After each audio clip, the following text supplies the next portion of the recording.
कोल्हापूर शहराचे किंवा कोल्हापूर जिल्ह्यातील सगळ्यात भ्रष्ट लोकप्रतिनिधी राजेश क्षीरसागर यांचा हा व्हिडिओ आहे।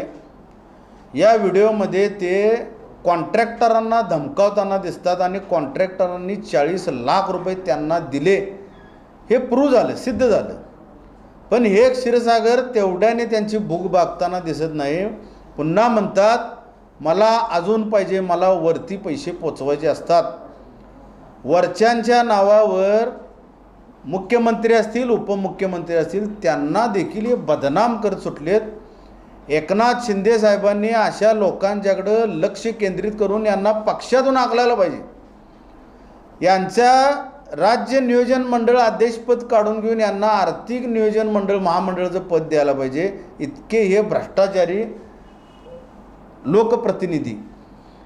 भविष्यामध्ये हे कॉन्ट्रॅक्टर जिवंत असतील काय नसतील मला माहिती नाही, पण ह्या लोकांना लाचलुचपत प्रतिबंधक कायद्यानुसार आणि IG ऑफिसनुसार मी यांची लेखी तक्रार सोमवारी करणार आहे। यांना अरेस्ट केलं पाहिजे क्षीरसागरना लाचलुचपत प्रतिबंधक कायद्यानुसार, डायरेक्ट अरेस्ट।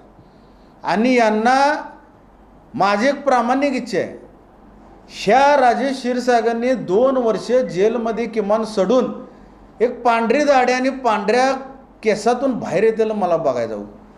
प्रचंड भ्रष्टाचारी आणि प्रचंड अत्याचार करणारा हा लोकप्रतिनिधी आहे।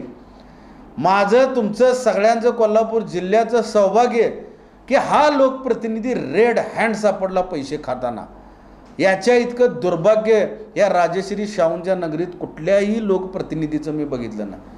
आणि अशा लोकप्रतिनिधीचा पर्दाफाश करताना मला फार मानसिक समाधान मिळतं। हा सगळ्यात राक्षसी प्रवृत्तीचा भ्रष्टाचार करणारा लोकप्रतिनिधी आम्ही आज घोषित करत आहोत। भविष्यामध्ये जर क्षीरसागर सत्तेत नसतील आणि जर त्यांची आमदारकी पद रद्द झाली, ही जनता यांना कोल्हापुरी चप्पलनं ठोकते का नाही बघा। आणि त्या ठोकताना सगळ्यात पुढं मी असणार, सगळ्यात पुढं मी असणार। कारण आता हे पोलीस प्रोटेक्शनमध्ये फिरतात, त्यावेळी प्रोटेक्शन नसणार।